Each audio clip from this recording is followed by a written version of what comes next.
hormati, kami sayangi Al-Mukarram Bapak Bambang Surityo, Pak Arisun selaku ketua, Pak Ibta bos kita, dan bapak-bapak yang lain.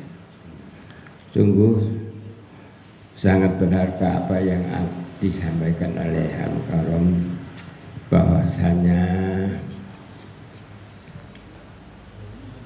bahwasanya kita selalu mendengarkan apa yang diaturakan oleh Al-Mukarram. Saya teringat oleh sabda junjungan kita Kanjeng Nabi Muhammad Sallallahu Alaihi Wasallam.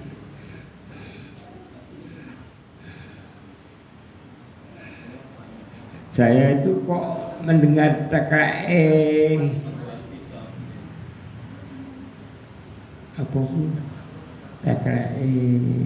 sahabat Bilal di terompahnya sahabat Bilal di dalam surga.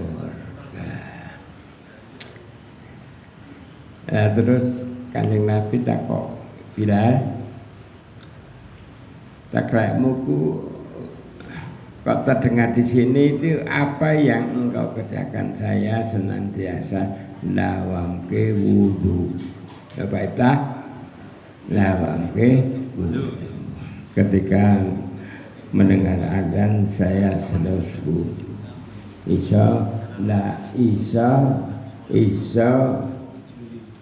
Isa akibatnya lawamke, akibatnya bisa masuk ke dalam surga. Alhamdulillah. Kemarin saya bersama Pak Ebda ngantuk? Oh enggak, ke Masjid Syekh bersama Al-Mukarram, Mbak Risun dan lain-lain. Itu aku nek orang ning Masjid Syekh karo montore Pak Ebda sing anyar, sing mewah, aku mau bersama-sama jamaah sholat zuhur di mana Masjid Syekh. Dari Istiqomah ke masjid hanya 1 jam. Alhamdulillah. Dan mudah-mudahan kebuka hati Pak Ebda untuk ya ke masjid Pak Pong dan ke masjid apa? Ya masjid yang Joko Karyan dengan Pak Ebda montore HP tidak ke alhamdulillah.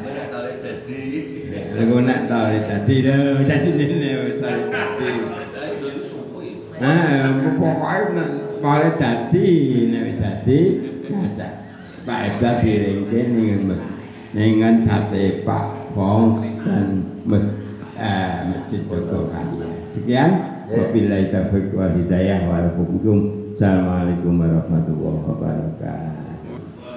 Jadi rasanya tadi penjelasan masalah haji ini kita seakan refresh ya Pak. Ya. Refresh artinya, aduh yang dulu bla bla bla, jangan lupa ini membaca hukum di Arafah, kemudian tawaf dan rasanya itu ya seperti Pak Bambang tadi sampaikan, merinding, merinding disco Pak. Iya. Merinding. Ini memang ya seperti tadi yang arba'in Pak ya, saya tertarik dengan arba'in itu ternyata doa Pak ya. Ya inilah yang membuat saya itu apakah semua ini rangkaian ini memang ya ini mungkin fatwanya mu'inya Arab apa Pak ya, dari harus ini itu ada tuntunannya hadis apa Pak yang ya tuntutan yang artinya itu misalnya harus dari Mekah kemudian harus ada bayar gambaran itu di hadis ada apa enggak Pak ya? Itu pertanyaan saya seperti itu Pak, karena terkritik tadi dengan adanya arba'in itu ternyata doa, kemudian itu lainnya juga mungkin bukan satu hadis juga. Pertanyaan saya hanya itu Pak. Terima kasih. Assalamualaikum warahmatullahi wabarakatuh. Bismillahirrahmanirrahim. Ada 2 pertanyaan. Terima kasih atas penjelasannya tadi tentang ibadah haji. Yang sudah haji adalah sebagai refresh tadi Pak rasa harunya. Yang belum haji semoga menjadikan motivasi. Amin. Amin. Semangat ya. Walaupun daftar tunggu lama gitu. Daftar tunggu lama. 2016 belum sampai.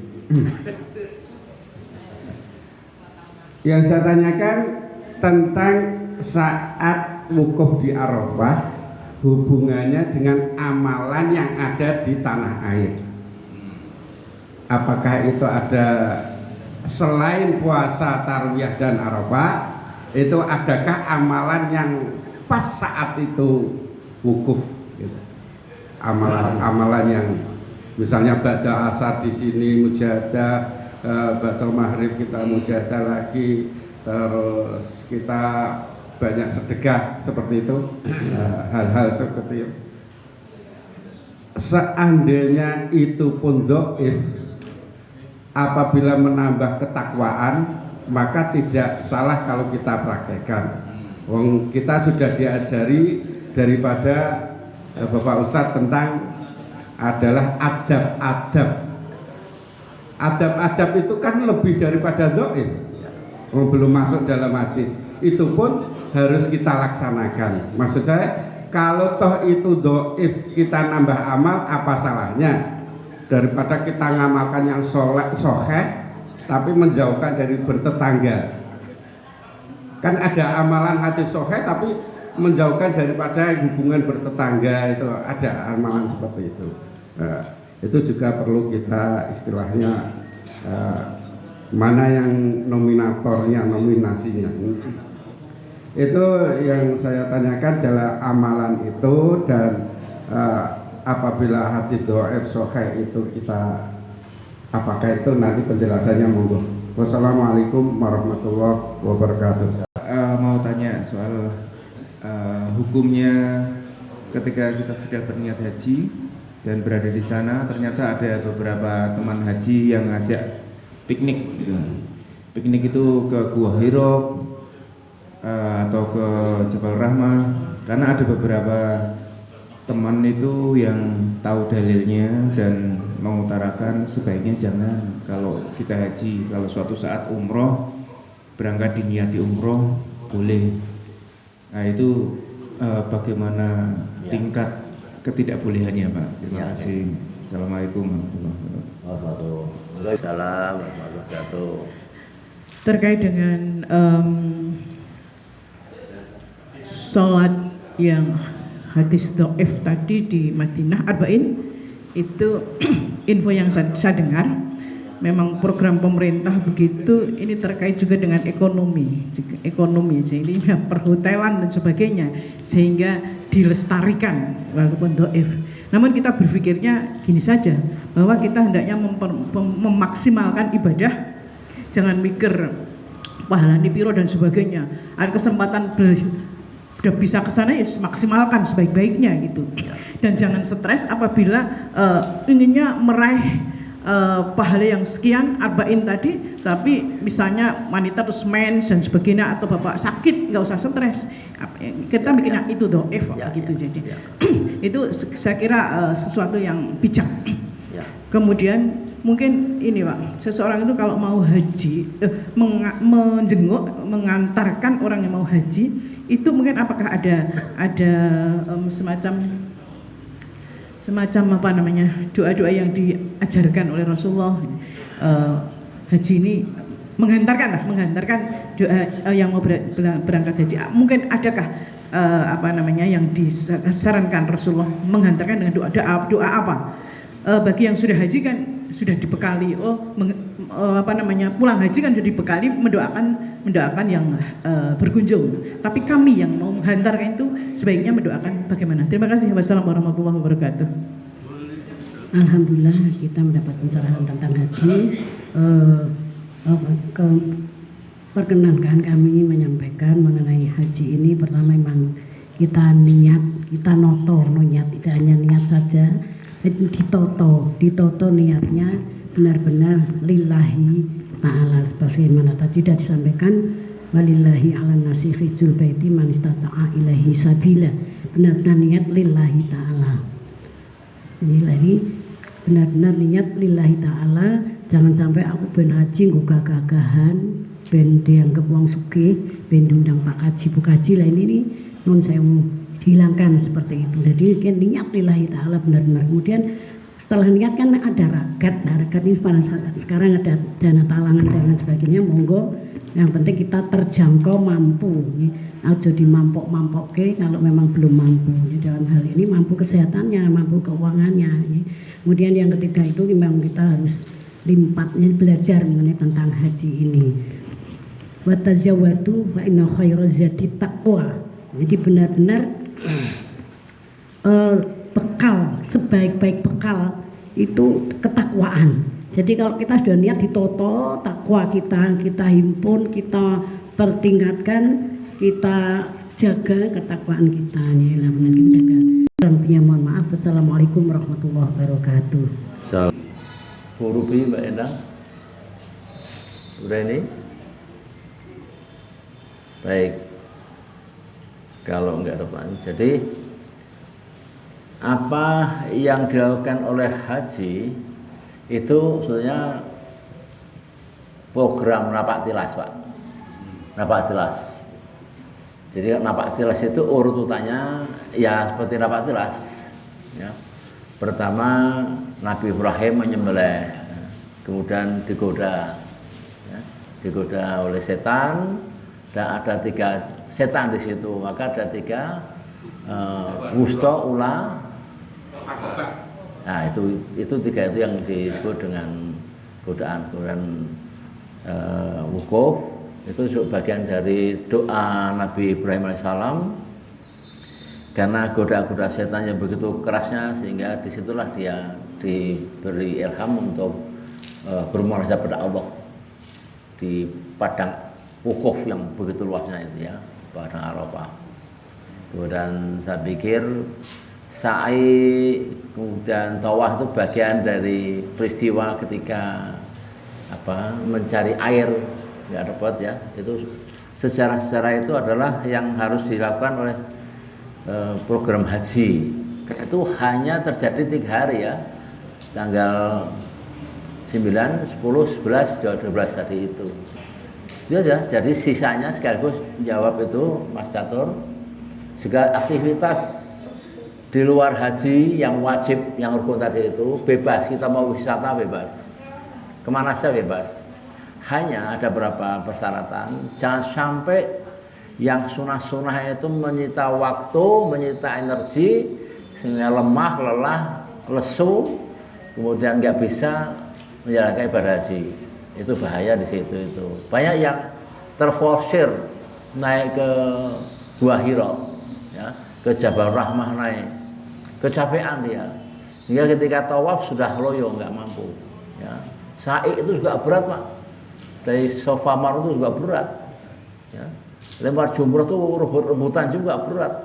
Semua sebar berat, fisiknya berat. Kalau nggak ditukang dengan fisik yang kuat, haji itu berat. Maka jika piknik atau wisata itu sifatnya hanya melengkapi saja lah. Biasanya waktu program umroh, begitu datang dari Madinah, kemudian umroh tawaf, sa'i, kita ganti pakaian, kemudian ke Jabal Rahmah, ke Mukung untuk apa? Melihat suasana lapangan. Di atas mobil saja, nggak usah turun, ya, panas dan capek nanti. Ya, mungkin foto-foto naik onta ya, itu boleh, itu saja. Kalau udah selesai haji boleh, ya, apa-apa boleh. Setelah tahallul haji, tadi ada aturan tahallul kedua baru boleh bersetubuh. Suami istri sudah sah lagi. Tapi tahallul pertama belum boleh. Tahallul kedua boleh bersetubuh, bebas. Soalnya apa ya, Pak? Dengan istrinya, Pak? Ya. Pak, soalnya kenapa apa ya? Tahallul pertama kok nggak boleh untuk Nah, karena kita belum melakukan rukun haji. Tahallul pertama. Iya, itu kan ihram pertama jadi. Rambutnya belum tumbuh, Pak. Iya. Ya. Di Madinah, di Mekah tuh banyak tempat-tempat apa yang sejarah ya. Jadi misalnya di Madinah ada Gunung Magnet. Ya, saya pernah dengan rombongan haji ke sana. Mobil parkir di handrem. Itu apa? Kayak didorong menuju ke gunung tadi itu. Padahal nggak turun, datar. Begitu kita normal ya kita langsung laju 100 km per jam lebih gitu kalau nggak direm. Ditarik oleh gunung magnet. Misalnya itu ya. Jadi jangan sampai terposer. Itu kemudian di hari Arafah ini wukuf, tentunya kita hanya wajib ya, kata Nabi untuk puasa Arafah. Apa ya? Tarwiyah dan Arafah puasa itu. Tentu dengan dibarengnya zikir, Pak. Ketika di sana zikir zuhur sampai maghrib itu kan waktu-waktu mustajab. Zikir kita, istighfar kita sebanyak-banyaknya, sholat sunnah di situ, di masjid ya macam-macam. Insya Allah itu juga bagian dari sunnah-sunnah Rasulullah yang kita lestarikan. Ya, itu bukan bid'ah, ya, boleh dilakukan begitu ya. Hadis yang dhaif itu ada susunannya Pak. Jadi hadis dhaif itu masih kita bisa amalkan, ya, yang amalkan. Kalau yang nggak bisa amalkan adalah hadis yang mungkar itu nggak bisa amalkan karena dosa. Kalau dhaif kita amalkan kita masih dapat pahala. Seperti arba'in tadi itu, arba'in dhaif kita amalkan kita pahala juga. Itu kata Bu Ida tadi, nggak usah berharap pahala lah. Yang penting kita optimalkan ibadah itu dimanapun ya kita gunakan semuanya itu. Sesuatu yang tidak disangka-sangka bisa terjadi di Mekah itu. 97 kakak kandung saya itu ketua PP Muhammadiyah Jogja. Penyakit gondong itu besar, sak kelapa itu. Sehingga pergi-pergi itu dipakai serban. Dia berniat untuk minta kesembuhan Allah agar tidak dioperasi sembuh di Mekah. Asyik enggak, hilang. Tapi dia Pak enggak pernah pulang ke pondokan kalau tidur. Hanya khatam dan khatam terus. Mungkin khatam puluhan khatam, sehari 2 hari khatam terus. Minta pahala agar gondongnya hilang, gondong-gondong besar Pak. Pulang tuh semua heran, istrinya, anaknya saya juga heran, kakak kandung saya itu ternyata kok bisa hilang gondongnya karena khatam Quran tadi itu. Jadi sesuatu yang diminta Allah kabulkan itu. Itu kira-kira ya jadi keistimewaan. Dan itu tadi apalagi ya? Udah ya. Bu Ida tadi doa yang mana maksudnya ya? Doa mengantar haji. Doa mengantar haji. Mantan haji. Mengantar haji. Oh, mengantar haji. Jadi orang mau pergi haji kita doakan itu. Ya hajan mabrura wa sa'yan masyura wa dzamban maghfura amal saleh makbulan wa tijaratan tabur. Ya ayyuhal busur. Wah, resi apa menandul wa inanur itu kan doa-doa yang mengatakan dia hasilnya mabrur, umrohnya diterima, dosa-dosanya diampuni dan menjadi haji yang mabrur dan kembali dengan selamat ya Pak. Itu aja doa yang baik untuk berhaji. Barangkali itu sudah habis waktunya, jamaah online juga sudah selesai, nggak ada gambarnya. Terima kasih atas kesempatannya. Kalau nggak ada pertanyaan lagi, selamat menikmati makan pagi. Matur nuwun Ibu Alfia Ridwan ya yang telah menyediakan ini gurame. Ini Mas, enaknya ngasih pagi subuh pagi selain ada makanan sama gini, masa ya masih disuguhi barang saya rada teko. Ini snacknya. Nah, ini apa ini kacang hijau, Masya Allah. Demikian, terima kasih. Wassalamualaikum warahmatullahi wabarakatuh. Assalamualaikum.